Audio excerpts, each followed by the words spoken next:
আজ আমরা জানবো অবসেসিভ কম্পালসিভ ডিসঅর্ডার সম্পর্কে। দেখো, এটা একটা হচ্ছে সাইকিয়াট্রিক ডিসঅর্ডার, এবং এই যে অবসেসিভ কম্পালসিভ ডিসঅর্ডারটা দুটো কথা নিয়ে গঠিত হচ্ছে। একটা হচ্ছে অবসেসিভ আর একটা হচ্ছে কম্পালসিভ। অবসেসিভ বা অবসেশন কথার অর্থ হচ্ছে যদি কোনো আনওয়ান্টেড কোনো জিনিস, কিংবা যদি রিপিটেড যদি থটস বা কোনো ইমেজ যদি অ্যাংজাইটি ক্রিয়েট করে বা ডিসকমফোর্ট ক্রিয়েট করে, তখন কিন্তু এই অবসেশনটা হয়।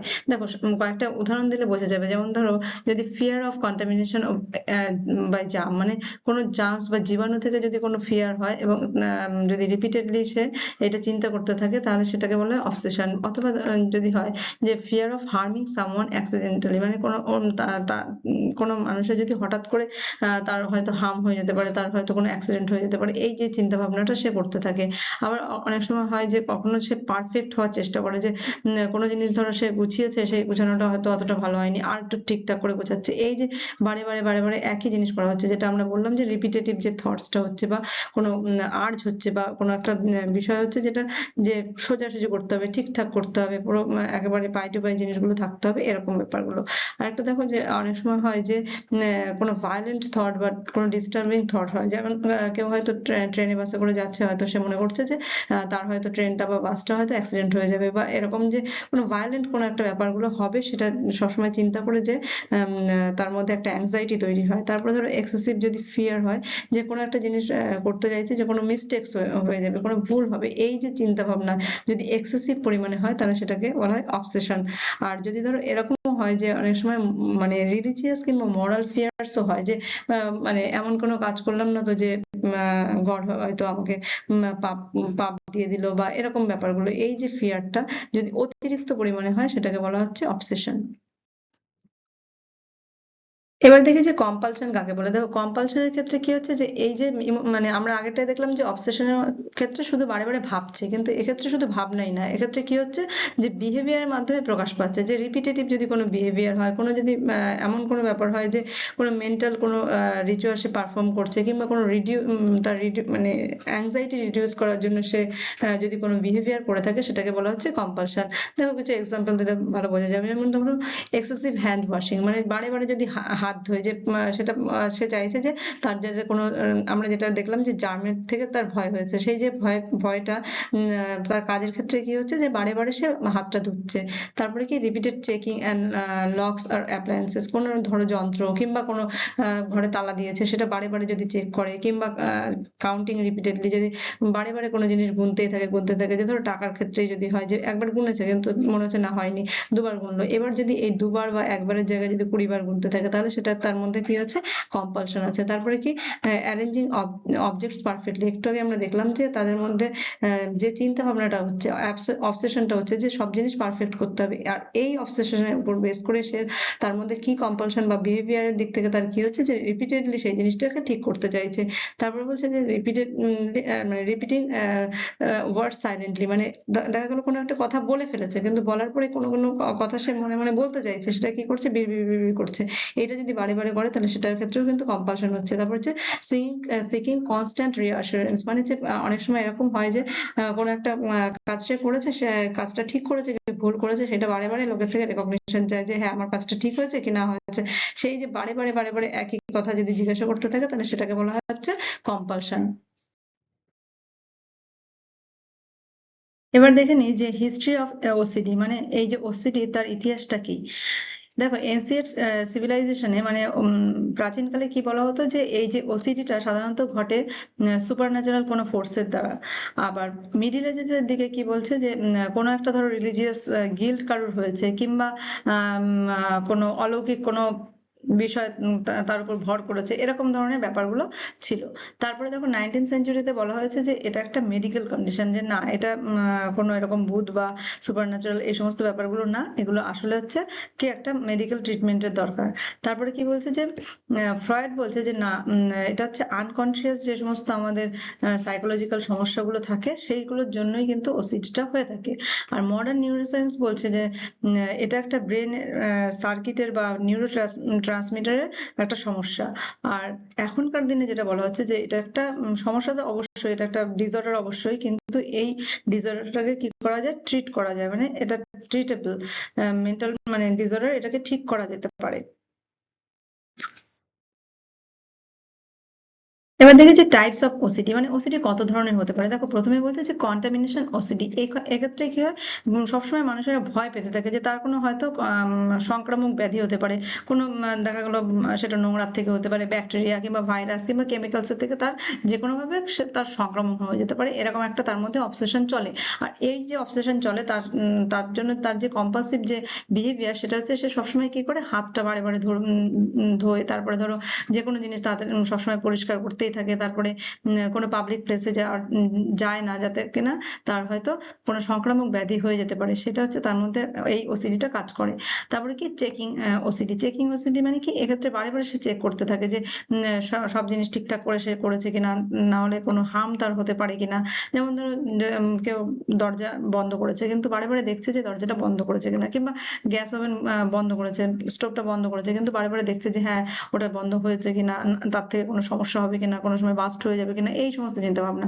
তারপরে ধরো কোনো একটা ইলেকট্রিক সুইচ সে বন্ধ করেছে, ধরো কারেন্ট নেই এমন সময় বন্ধ করেছে কিন্তু বারে বারে সে চেক করে যাচ্ছে, হ্যাঁ ঠিক করে করলাম কিনা করলাম কিনা। এই যে বারে বারে তার মধ্যে যে বিহেভিয়ারটা বা কম্পালশনটা হচ্ছে, সেটা হচ্ছে চেকিং ওসিডি।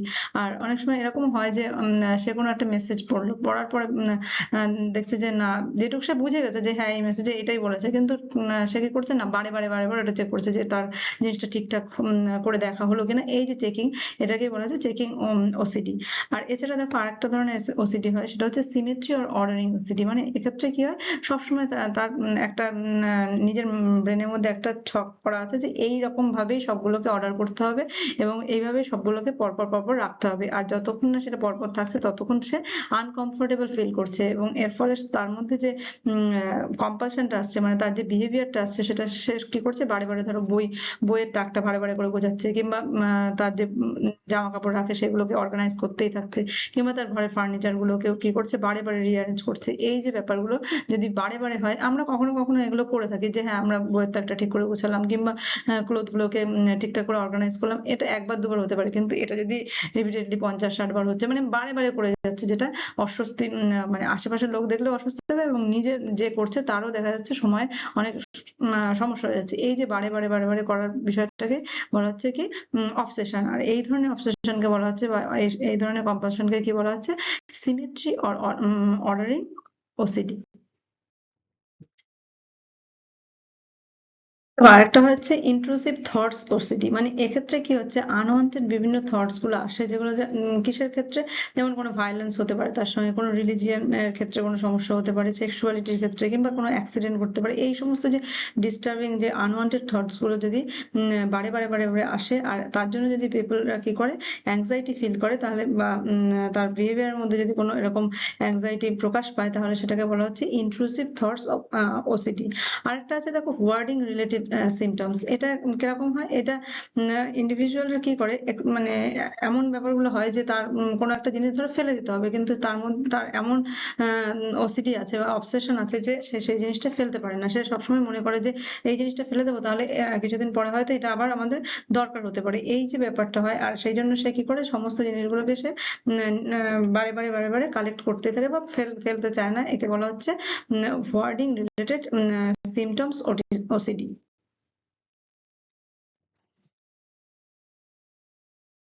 এবার দেখে নেবো যে কজেস অফ ওসিডি, মানে ওসিডি কি কি কারণে ঘটে। দেখো প্রথমে বলছে জেনেটিক কারণ। যদি কোনো মানুষের দেখা গেল তার ফ্যামিলিতে ওসিডি আছে, তাহলে কিন্তু ওসিডি হতে পারে, কিংবা কোনো ক্লোজ রিলেটিভের ওসিডি আছে, সেক্ষেত্রেও কিন্তু ওসিডি হতে পারে।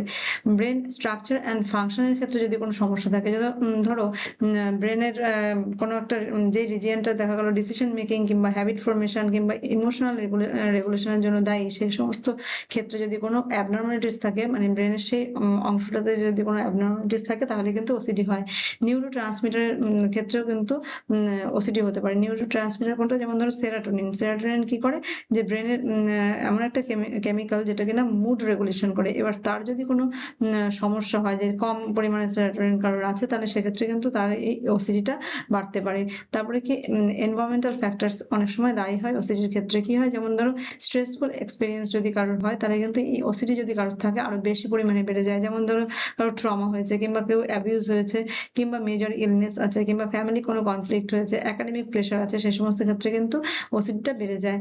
তারপরে দেখো চাইল্ডহুড ফ্যাক্টরস, মানে কোনো কোনো ক্ষেত্রে চিলড্রেনদের ক্ষেত্রে কি হয়, ওসিডিটা বাড়ে যদি তাদের কোনো ধরো সিভিয়ার কোনো ইনফেকশন হয়েছে, কোনো স্ট্রেসফুল ইভেন্টস হয়েছে ছোটবেলায়, তাহলে সেক্ষেত্রে কিন্তু তাদের পরবর্তীকালে তাদের কি হচ্ছে, ওসিডিটা হয়ে থাকে।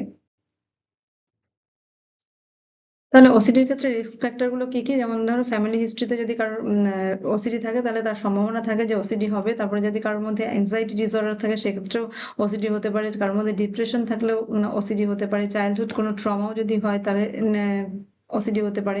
যদি ক্রনিক কোনো স্ট্রেস হয়, যে সেটা বিভিন্ন কারণে হতে পারে, একাডেমিক ক্ষেত্রে হতে পারে, যে ফ্যামিলিগত হতে পারে, যে কোনো কারণে যদি তার ক্রনিক স্ট্রেস হয় তাহলে সেক্ষেত্রে কিন্তু তার ওসিডি হওয়ার সম্ভাবনা বেশি।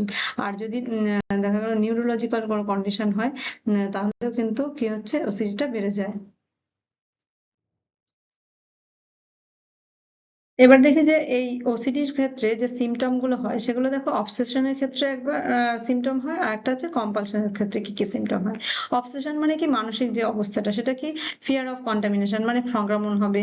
তারপরে ধর ফিয়ার অফ লুজিং কন্ট্রোল, মানে হচ্ছে কেউ তার কন্ট্রোল হারিয়ে যাবে, কোনো কোনো কিছুতে সে কাজটা করতে পারবে না, এরকম ধরনের যে ফিয়ারটা হয়। কিংবা fear of hurting loved ones, মানে তাদের যে সমস্ত আশেপাশের যারা খুবই ভালোবাসার লোকজন, তাদের কি হবে, হয়তো কোনো হার্ম হয়ে যাবে, এই সমস্ত যে ফিয়ার। তারপরে ধরো ফিয়ার অফ মেকিং মিস্টেক্স, মানে কোনো জিনিসে সে ভুল করে ফেলবে। কিংবা কনস্ট্যান্ট যদি সে আনওয়ান্টেড থটস গুলো করতে থাকে, মানে সবই কিন্তু ব্রেন প্রক্রিয়াগুলো হচ্ছে, সেগুলোকে বলা হচ্ছে কি অবসেশন। আর এইগুলো হচ্ছে অবসেশনের সব সিমটম। তারপরে ধরো রিলিজিয়াস কিংবা মরাল কোনো গিল্ট তার হয়ে যেতে পারে, এই যে তার এইগুলো, সেগুলোকে বলা হচ্ছে অবসেশন। আর কম্পালশনের কি সিমটম গুলো, কম্পালশন মানে এই যে অবসেশন গুলো হলো তার ফলে তার যে বিহেভিয়ারের মধ্যে কি কি আসবে, দেখো বারে বারে সে ওয়াশিং করবে, যেহেতু কন্টামিনেশন যাতে না হয়, ক্লিনিং করবে। তারপরে ধরো চেক করবে জিনিসগুলোকে, তারপরে কাউন্ট করবে বারে বারে বারে বারে। তারপর রিপিটেড অ্যাকশন করবে, যে কোনো একটা কাজ করেছে সেটা ঠিক করে হয়তো হয়নি, ওই যে যেটা বললাম যে মেকিং মিস্টেক্স, মানে মিস্টেক্স যাতে না হয় সেই জন্য তার কি করবে, বারে বারে বারে বারে সে জিনিসগুলোকে করতে থাকবে। তারপর কি করবে, যে টাচিং অবজেক্ট রিপিটেডলি, যে কোনো জিনিসকে বারে বারে বারে বারে সে ধরে ধরে দেখবে যে ঠিকঠাক সে করেছে কিনা। তারপরে ধরো মেন্টাল বিভিন্ন প্রেয়ার করবে কিংবা কাউন্টিং করতে থাকবে। মানে মেন্টাল প্রেয়ার বলতে দেখো, এই যে রিলিজিয়াস যদি গিল্ট হয় তাহলে কি ও মনে মনে প্রেয়ার করতে থাকবে যেন এরকম কোনো কোনো সমস্যা তার যেন না হয়। তারপরে দেখো সিকিং রিঅ্যাসুরেন্স, মানে একটু আগে বললাম যে বারে বারে অন্যজনের থেকে রেকগনিশন চাওয়া, যে আমি যে যে কাজটা করেছি সেটা ঠিকঠাক হয়েছে কিনা, এইগুলো যদি তাদের বিহেভিয়ারের মধ্যে প্রকাশ পায় তাহলে সেটাকে বলা হচ্ছে কম্পালশন। তাহলে বোঝা গেল যে অবসেশন মানে হচ্ছে মেন্টাল প্রসেস, আর কম্পালশন মানে হচ্ছে তার বিহেভিয়ারাল প্রসেস। দেখো এই যে ওসিডি, তার ডায়াগনোসিস কি করে করবো, মানে কিভাবে বুঝবো যে কারোর মধ্যে ওসিডি আছে। তাহলে সেগুলো তো ধরো সিমটম গুলো দেখে বোঝা যাবে। সেগুলো কিভাবে বোঝা যাবে, যদি আমরা ক্লিনিক্যাল ইন্টারভিউ নিই, তার ফলে তার বিভিন্ন রকম বিহেভিয়ার দেখে আমরা বুঝতে পারবো। কিংবা যদি সাইকোলজিক্যাল বিভিন্ন অ্যাসেসমেন্ট, মানে কোনো টুলস ব্যবহার করে কোনো কিছু দেখি, যে প্রজেক্টিভ টেকনিক হোক, বা তাকে যদি কোনো অন্য কোনো সিচুয়েশনে বলা হোক, মানে বিভিন্ন ভাবে যদি সাইকোলজিক্যাল যে সমস্ত অ্যাসেসমেন্ট গুলো হয় সেগুলোর মাধ্যমে কিন্তু আমরা জানতে পারবো যে তার মধ্যে ওসিডি আছে কিনা। কিংবা মেডিকেল হিস্ট্রি যদি আমরা জানি যে তার ফ্যামিলিতে কারোর আছে কিনা, কিংবা তার কোনো রিলেটিভের এরকম ওসিডি আছে কিনা, এই সমস্তের মাধ্যমেও কিন্তু আমরা ওসিডি আছে কিনা সেটা বুঝতে পারবো। তারপরে কি ইভ্যালুয়েশন অফ সিমটম সিভিয়ারিটি, মানে হচ্ছে যদি আমরা তার যে সিমটম গুলো যদি প্রচুর পরিমাণে থাকে, যে যেগুলো আমরা দেখলাম, যে ওই সিমটম গুলো যদি আমরা অনেক বেশি পরিমাণে দেখতে পাই তাহলেও কিন্তু আমরা সেগুলোর মাধ্যমে ডায়াগনোস করতে পারবো যে এই ব্যক্তির অবসেসিভ কম্পালসিভ ডিসঅর্ডার আছে কিনা। দেখো এই ওসিডির যে ট্রিটমেন্টটা হয় সেটা হচ্ছে কগনিটিভ বিহেভিয়ারাল থেরাপি। মানে এক্ষেত্রে রোগীকে বোঝানো হয় যে অবসেসিভ কম্পালসিভ ডিসঅর্ডার আসলে কি, এবং এই বোঝার মাধ্যমে রোগী বুঝতে পারে যে তার সমস্যাগুলো কি হচ্ছে। আর তারপরে দেখো এক্সপোজার অ্যান্ড রেসপন্স প্রিভেনশন, যেটা হচ্ছে ইআরপি, যেটা মাধ্যমে আহ, রোগী ধরো কোনো সমস্যা ফিল করছে, কিন্তু সেই সমস্যাকে বারে বারে বারে বারে তার সামনে প্রেজেন্ট করা যায়। কোনো একটা জিনিস সে ভয় পাচ্ছে, তাহলে সেই জিনিসটাকে বারে বারে যদি এক্সপোজার দেওয়া হয় তাহলে কিন্তু আস্তে আস্তে তার মধ্যে ওসিডিটা কমে যায়। তারপরে দেখো মেডিকেশন, যদি এই দুটো থেরাপি অতটা কাজ না করে সেক্ষেত্রে কিন্তু মেডিকেশন করা হয়। কি করা হয়, সিলেক্টিভ সেরোটোনিন রিআপটেক ইনহিবিটরস দেওয়া হয়। এক্ষেত্রে দেখো আমরা যেটা দেখেছি যে সেরোটোনিনের মাধ্যমে কি হয়, যে কারোর মধ্যে ব্রেনের এমন একটা কেমিক্যাল যেটার মাধ্যমে কি কি হয়, যে হ্যাপি ব্যাপারগুলো হয়, যাতে কিন্তু তার মধ্যে ডিসঅর্ডারটা অনেকটা কমে যায়। এই যে ব্যাপারগুলো জন্যই কিন্তু এই ওষুধটা পার্টিকুলারলি বেশি কাজ করে। তারপরে দেখো সাপোর্ট গ্রুপ, এমন রোগীর যে সমস্ত ধরো পিয়ার গ্রুপ আছে বা ক্লাসমেট আছে বা নেইবার যারা কিনা তাকে সাপোর্ট করতে পারে, এমন গ্রুপরা যদি থাকে তাহলে কিন্তু তাদের মধ্যে কি ওসিডিটা অনেকটা কমে যায়। তারপরে দেখো ফ্যামিলি থেরাপির ক্ষেত্রে কি করা হয়, ফ্যামিলির যে মেম্বার তাদেরকে বোঝানো হয় যে অবসেসিভ কম্পালসিভ ডিসঅর্ডার কেন হয়, কি জন্য হয়, কি এই জিনিসটা, এগুলো বোঝাতে পারলে কি হয়, ফ্যামিলি মেম্বাররা কিন্তু তাকে সাপোর্ট গ্রুপ হিসাবেও কাজ করতে পারে। তারপরে দেখো তারপরে হচ্ছে লাইফস্টাইল সাপোর্ট। আর কারো যদি হেক্টিক লাইফস্টাইল থাকে সেক্ষেত্রেও কিন্তু তার মধ্যে অবসেসিভ কম্পালসিভ ডিসঅর্ডারটা আসে।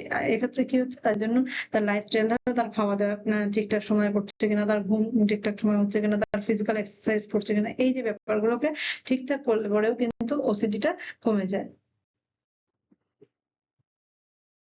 তাহলে আজ আমরা জানলাম যে অবসেসিভ কম্পালসিভ ডিসঅর্ডার কাকে বলে, তারপরে তার টাইপস গুলো কি, তার এই যে ইতিহাসটা কি, মানে কিভাবে আগেরকার সময় থেকে এখন পর্যন্ত অবসেশন সম্পর্কে বা কম্পালশন সম্পর্কে কি মানুষের ধারণা আছে, তারপর টাইপস গুলো কি, তার কজেস গুলো কি, তার সিমটমস গুলো কি, তার রিস্ক ফ্যাক্টর গুলো কি, কিংবা তার ট্রিটমেন্টই বা কিভাবে করা যায়, এই সব কিছু।